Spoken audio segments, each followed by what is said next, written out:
Marine dog retires after 10 years of service, but his final mission will touch your heart. There's a particular kind of silence that settles over Camp Pendleton at 4 in the morning. It's not the absence of sound. The Pacific still churns against the rocks half a mile west, and somewhere in the darkness a generator hums its endless mechanical prayer. No, this silence is something else.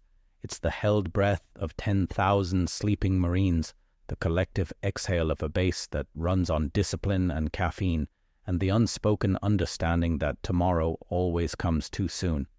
I've walked these roads in that silence more times than I can count. 12 years now. 12 years of boots on asphalt, of watching the California stars fade into the gray wash of dawn. But this morning is different. This morning, for the first time in a decade, I'm walking alone. My hand keeps reaching down to my left side, muscle memory searching for a head that isn't there. The familiar shape of pointed ears, the warmth of fur against my palm. It's strange how empty a hand can feel, how heavy the absence of 87 pounds can weigh. Rex is in the kennels tonight. Tomorrow they're going to give him a ceremony. Medals, speeches, a folded flag. The whole formal send-off that the Corps does so well. After 10 years of service, 3 deployments, 2 Purple Hearts, and more saved lives than anyone bothered to count, military working dog Rex, serial number M714, is being retired from the United States Marine Corps, and I'm supposed to give a speech. They gave me a week to write it. I've got nothing. Every time I sit down with a pen, I think about the first time I saw him, this skinny Belgian Malinois with eyes the color of amber and a chip on his shoulder the size of Afghanistan. I think about the things we survived together, the things we didn't talk about when we came home, and I realize there's no speech for that. There's no combination of words that can explain what it means to trust another living creature with your life, to have that trust returned without hesitation, without condition, without the complicated baggage that comes with being human. So instead of writing, I walk. I walk past the barracks where young Marines sleep the deep, dreamless sleep of exhaustion. I walk past the motor pool where the vehicles sit in patient rows, waiting for their next mission. I walk past the parade deck where Rex and I trained, where I watched him grow from a wild, half-feral bundle of instinct into the finest detection dog the Corps has ever seen. 10 years. It sounds like a long time when you say it, but standing here in the darkness, it feels like yesterday that I first clipped a leash to his collar and wondered if either of us would make it home alive. I was 23 years old when I volunteered for the military working dog program. Young, stupid, convinced I was invincible the way all young Marines are convinced. I'd done one tour, already, Helmand Province, 2011, and I'd seen enough to know that the guys who walked point with the dogs were either the bravest or the craziest in the unit. Maybe both. The thing about IEDs is that they're patient. They don't chase you, they don't shoot at you, they just wait there in the dust, buried under a few inches of dirt and rock, and they wait for you to take one wrong step. In Helmand, one wrong step was all it took. I watched friends disappear in clouds of smoke and sand. I listened to the screaming that comes after. And I decided that if I was going to keep doing this, if I was going to keep walking those roads, I wanted a dog beside me. The handlers made it look easy. They'd walk ahead of the patrol, their dogs working the ground with focused intensity, and somehow they always knew. Their dogs always knew. Left clear, right clear, move forward, stop, everyone stop. And then the EOD team would come up, and they'd find the bomb that would have killed us all, and we'd keep moving like it was nothing. Like the dog hadn't just saved 20 lives with a twitch of his nose.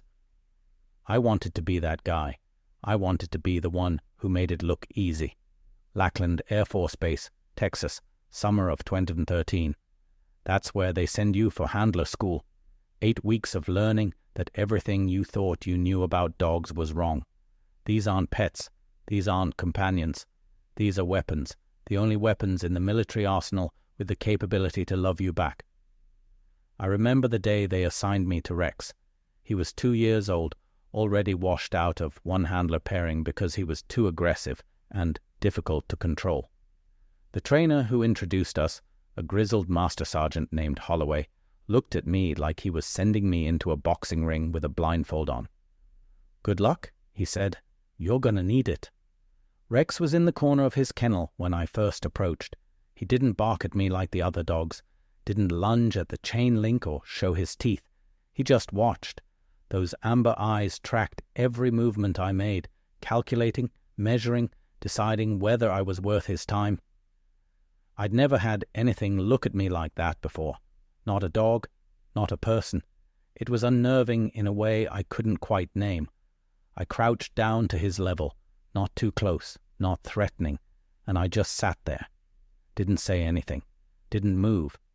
For 30 minutes I sat on that concrete floor and let him look at me. Let him decide.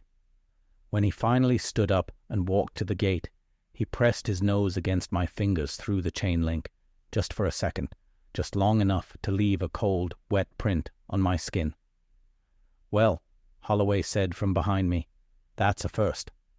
I didn't know it then, but that was the moment everything changed. That cold nose against my fingers, that was the beginning of the next 10 years of my life. Training a military working dog is nothing like training a pet. You're not teaching them to sit and stay and roll over for treats. You're building a partnership. You're learning a language that has no words, just looks and body movements and the subtle shift of energy that passes between two creatures who have learned to read each other's souls. Rex was difficult. Holloway wasn't wrong about that. He had opinions about everything, where he wanted to walk, how fast he wanted to move, which trainers he tolerated and which ones he'd happily take a chunk out of. He'd been raised in a kennel with 90 other dogs, fighting for food and attention, and he'd developed what you might call trust issues. But here's what Holloway and the other trainers didn't understand. Rex wasn't aggressive. He was protective. He was loyal to a fault, to a depth that most people couldn't recognize because they'd never seen loyalty like that before. He just hadn't found anyone worth being loyal to yet. I'd like to tell you that we bonded quickly, that we looked into each other's eyes and some mystical connection formed, but the truth is messier than that. The first month, he bit me 3 times, once on the hand, once on the forearm, once on the thigh when I moved too fast during a training exercise. I still have the scars, but I didn't give up on him. Every time he snapped, I stayed calm. Every time he tested me, I stayed patient. I learned that he needed consistency more than discipline. He needed to know that I wasn't going anywhere, that no matter what he did, I'd still be there in the morning with food in his bowl and a gentle hand on his head. Slowly, so slowly I barely noticed it happening, he started to change. The tension in his shoulders eased. His eyes softened. He started watching me, not with suspicion, but with something like curiosity. And then, one morning, about 6 weeks into our training, he did something he'd never done before. He fell asleep with his head on my boot. It was a small thing, such a small thing, but I remember sitting there in the Texas heat, sweat dripping down my back, afraid to move because this wild, difficult, impossible dog had finally decided to trust me. I remember thinking, this is it. This is what they meant when they talked about the bond. This is what it feels like to be chosen. Our first deployment together was to Afghanistan, Sangin District, Helmand Province, the same stretch of dirt where I'd lost friends 3 years earlier, the same roads, the same compounds, the same buried death waiting under every step. But this time, I had Rex. I'll never forget his first real find. 3 weeks into the deployment, we were clearing a route for a supply convoy. Standard patrol. 12 Marines, a translator, and us. Rex was working off-leash about 20 meters ahead, his nose to the ground, moving in that systematic pattern we'd drilled 1,000 times. And then he stopped. His whole body went rigid, ears forward, tail level, weight shifted onto his front legs. The behavior change was subtle. You had to know him to see it. But I knew. In that fraction of a second, I knew. "Everyone halt!" I called out. "Rex has something." The EOD tech came up and spent 45 minutes carefully excavating the spot where Rex had alerted. Buried 18 inches below the surface, they found a pressure plate attached to 40 pounds of homemade explosive, enough to flip a Humvee, enough to kill everyone in the patrol. I gave Rex his reward, a few minutes with his favorite chew toy, while the Marines around me smoked cigarettes and tried to pretend their hands weren't shaking. One of them, a lance corporal who couldn't have been more than 19, came up to me afterward. "How'd he know?" the kid asked. "How did your dog know?" I looked at Rex, who was gnawing happily on his toy, completely unbothered by the fact that he'd just saved 12 lives. "He can smell it," I said. "The chemicals, the explosive compounds. To him, it's like seeing a red flag waving in the middle of the road." The kid shook his head in wonder. "That's incredible." I wanted to tell him that incredible didn't begin to cover it, that what Rex did wasn't just about smell, it was about courage.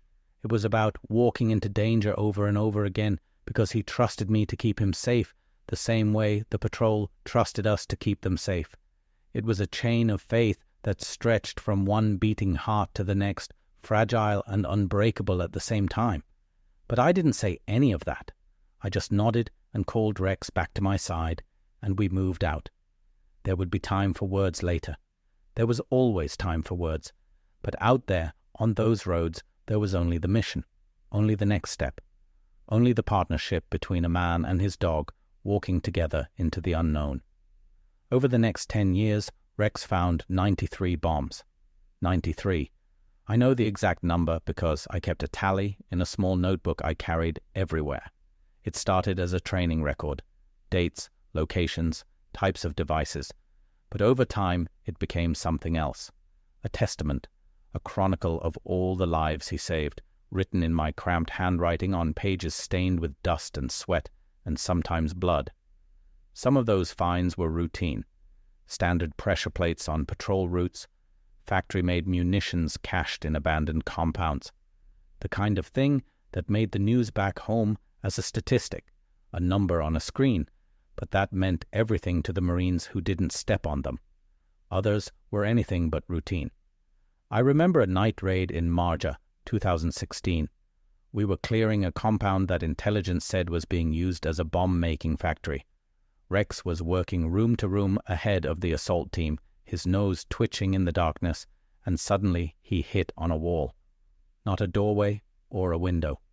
A wall. The EOD tech thought I was crazy. "There's nothing there," he said. "It's just brick and mortar." "Rex says otherwise," I told him. It took them 3 hours to carefully dismantle that wall.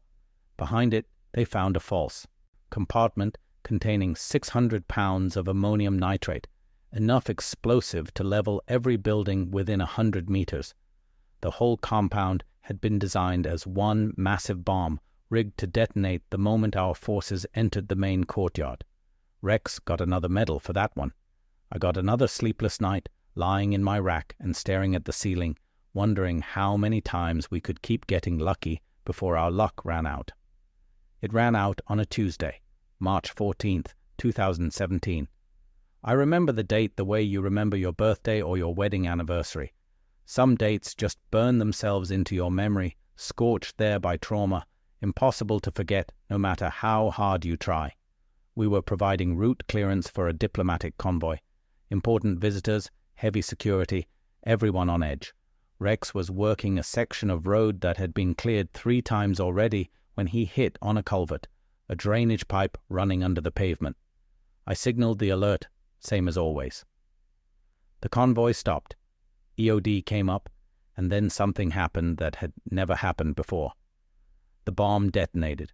Later, they told me it was command detonated, a spotter watching from one of the nearby hills, waiting for the moment when the most damage could be done. He saw the EOD tech approaching, saw the convoy stopped in a perfect line, and he pressed the button. I don't remember the explosion. They tell me that's normal. The brain protects itself from things it can't process. What I remember is waking up on the ground, ears ringing, the taste of copper and dust in my mouth. What I remember is looking for Rex. I found him 20 feet from where I'd been standing. He was alive, barely. His rear legs were shattered. His left ear was gone. Blood soaked his fur, so much blood that I couldn't tell where it was coming from. But his eyes were open, and they were looking at me. I crawled to him. I don't know how. I'd taken shrapnel in my hip and my shoulder, though I didn't feel it yet. But I crawled.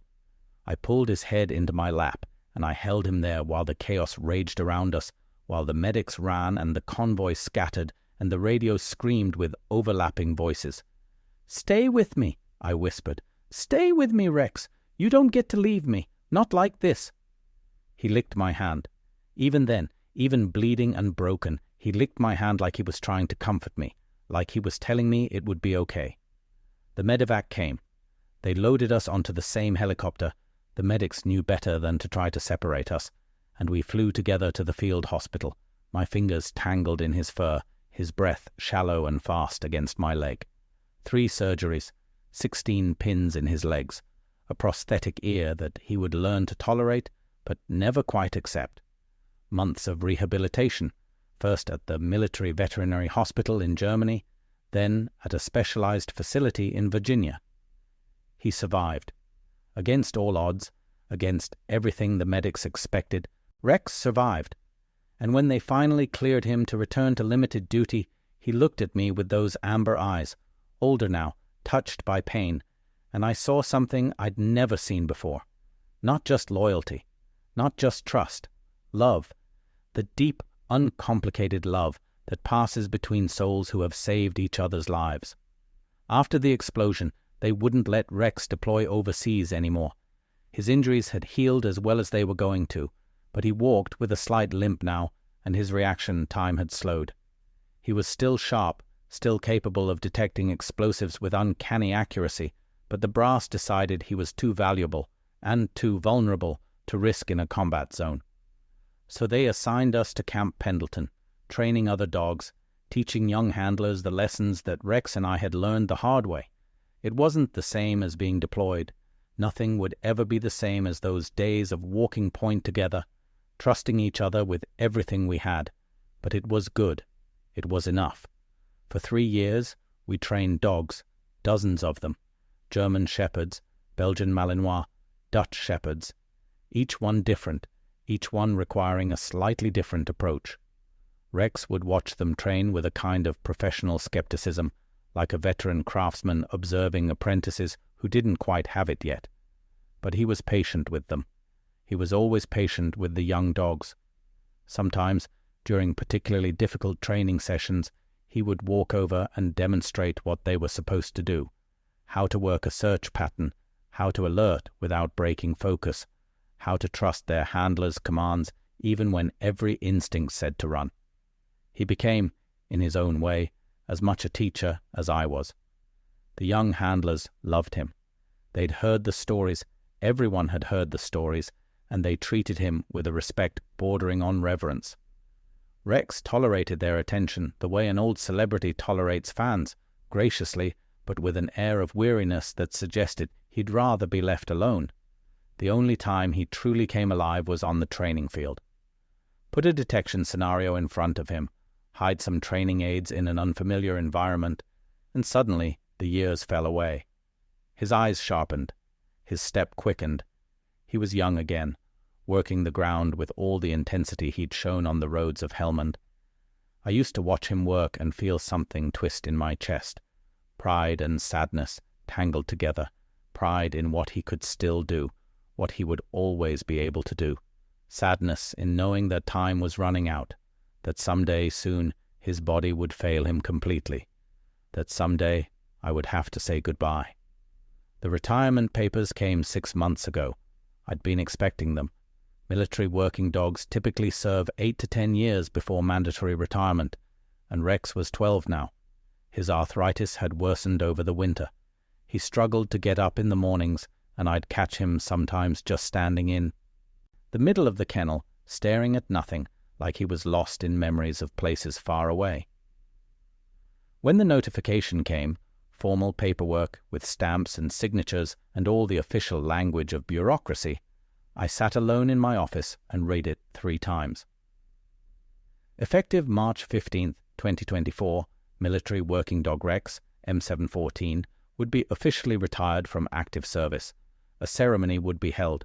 Arrangements would be made for his transfer. Transfer!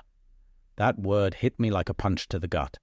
I knew, of course, that retired military dogs had to go somewhere. Many were adopted by their handlers. Others went to approved families who could care for them. Some, the ones too damaged or too sick, were, well, I tried not to think about those. I'd always assumed I would adopt Rex when he retired. It was never a question in my mind. Where else would he go? He was my partner, my family, the closest thing I had to a brother after 10 years of service together. But the paperwork was complicated. There were medical evaluations, home inspections, financial assessments. The Marine Corps wanted to make sure that retired MWDs went to homes that could support their considerable needs.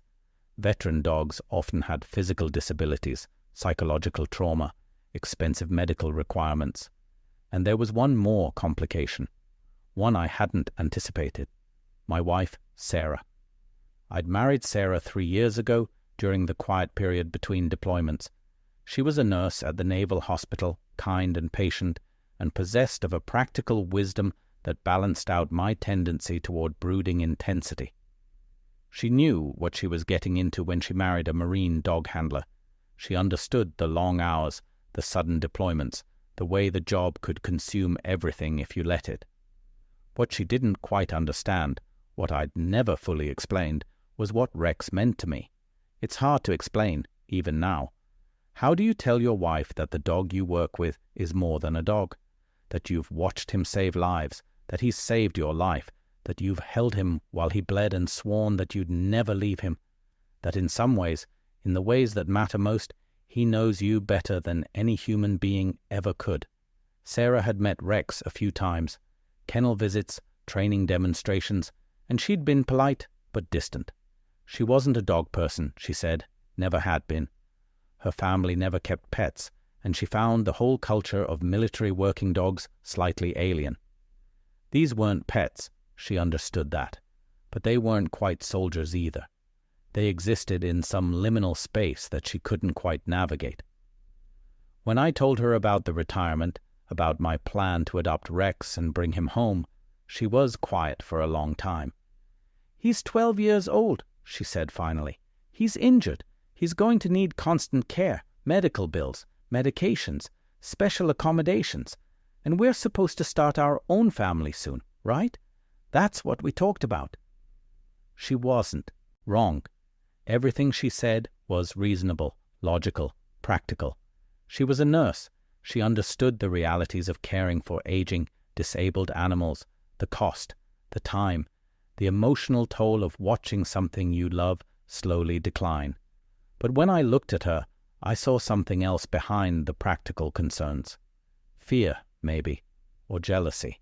The worry that this dog, this strange, wounded, incredibly complicated animal, would always come first, that there wasn't room in my heart for both of them. "I can't abandon him," I said. "Sarah, you have to understand. I can't." "I'm not asking you to abandon him. I'm asking you to be realistic. There are other families, approved adopters, people who have the space and the resources and the—" "He's my partner." The words came out harder than I intended, sharper. I saw her flinch, and I felt immediately guilty, but I couldn't take them back, because they were true. Rex was my partner. He had been for 10 years, and partners didn't abandon each other. Not when things got hard, not when it was inconvenient, not ever. We didn't speak about it again for a week. The silence sat between us like a physical thing, heavy and cold. I spent more time at the kennels than I should have, finding excuses to stay late, to avoid the conversation I knew was coming. Rex sensed something was wrong. He always could. During our evening walks, he'd press against my leg more than usual, his amber eyes tracking my face with concern. Dogs don't understand the complexities of human relationships, but they understand distress. They understand when their person is hurting. "It's complicated, buddy," I told him one night, sitting on the concrete floor of his kennel while he rested his head in my lap. Everything's complicated now." He huffed softly, the dog equivalent of a sigh, and closed his eyes. The breakthrough came unexpectedly. Sarah showed up at the kennels one evening. She'd never done that before, and asked if she could see Rex. Not for a formal visit, just to see him. I led her to his kennel, unsure what to expect. Rex watched her approach with his usual wariness of strangers, but he didn't growl or bark. He just watched. Sarah sat down cross-legged in front of the gate, the same way I had all those years ago in Texas. She didn't try to touch him or talk to him. She just sat there, looking at him, letting him look at her. After a few minutes, she started talking. Not to Rex, to me, but quietly, so only the three of us could hear. "I've been doing some research," she said, "reading about military working dogs, about the handler bond, about what they go through." She paused, her eyes still on Rex. "I didn't understand before. I don't know what I thought, that it was just a job, that you trained them and worked with them, and when it was over, you moved on." "It's more than that," I said. "I know." She reached through the gate slowly, her palm open. Rex sniffed it carefully, then, to my complete astonishment, pressed his nose against her fingers. The same thing he'd done to me that first day in Texas. The choosing. "I read about what happened to you," Sarah said. "Both of you. The explosion. The rehabilitation." She pulled her hand back and looked at me, and her eyes were wet. "You saved each other. How could I ask you to give that up?" The retirement ceremony was scheduled for a Saturday morning in March. They held it on the parade deck at Camp Pendleton with a crowd of hundreds, Marines, family members, dignitaries, reporters. Someone had even arranged for an honor guard, young dog handlers in their dress blues, standing at attention as Rex and I walked together one last time. Rex wore his medals, all of them, the Bronze Star, the Purple Hearts, the various commendations and unit citations he'd accumulated over a decade of service. They hung from a ceremonial vest that had been specially made for the occasion, each ribbon and medallion polished to a high shine. I wore my dress blues too, for the first time in years. They still fit, barely.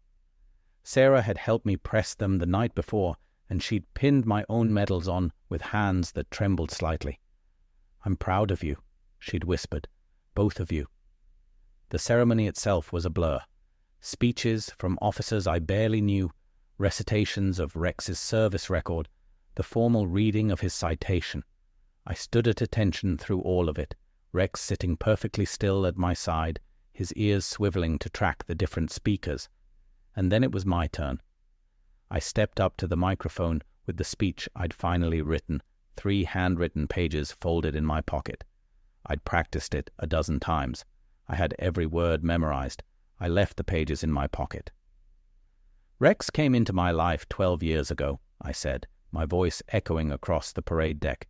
"He was 2 years old, scared, aggressive, and absolutely convinced that no human being could be trusted. I was 23, thought I was invincible, and had no idea that a dog was about to teach me everything I needed to know about courage." I looked down at him, sitting beside me, those amber eyes looking up at me with complete attention. "The statistics say that Rex found 93 explosive devices during his career. The citations say he saved countless lives, and all of that is true, but what the statistics and citations don't capture, what they can't capture, is what it's like to walk through hell with someone and know, without any doubt, that they will never leave your side." My voice cracked. I took a breath and kept going. "Rex taught me that trust isn't something you give once and then forget about. It's something you earn every single day through 1,000 small choices, by being consistent, by being patient, by never giving up on someone just because they're difficult or damaged or scared. He taught me that the deepest bonds aren't formed in moments of triumph. They're formed in moments of terror, when you hold onto each other and refuse to let go." I reached down and placed my hand on Rex's head. His ears flattened with pleasure. "Today, military working dog Rex officially retires from the United States Marine Corps But he's not done with service, because today I have the honor, the incredible honor, of formally adopting him." The crowd erupted. Applause, cheers, people on their feet. Rex pressed closer to my leg, overwhelmed by the noise, but trusting me to keep him safe, the way he always had. "Rex is coming home with me," I said, when the applause finally faded. "He's going to spend his retirement on a couch in Southern California, getting too many treats and too much attention. He's going to chase squirrels, slowly, and bark at the mailman and sleep with his head on my feet. He's earned that. God knows, he's earned that." I crouched down so I was at eye level with him, the way I'd done that first day in Texas, the way I'd done 1,000 times since. But his last official mission isn't over yet. What the crowd didn't know, what no one knew except Sarah and me, was that we'd been waiting for this day for a very specific reason. When I stood back up, I saw Sarah making her way through the crowd to the front row. She was carrying something small in her hands, something the audience couldn't see from where they sat. "A military working dog doesn't just serve on the battlefield," I said into the microphone. "They serve their handlers in ways that go far beyond bombs and bullets. They're there when we wake up from nightmares. They're there when the silence gets too loud. They're there when we need a reason to keep going." Sarah reached the edge of the stage. I helped her up, and for the first time, the crowd could see what she was carrying.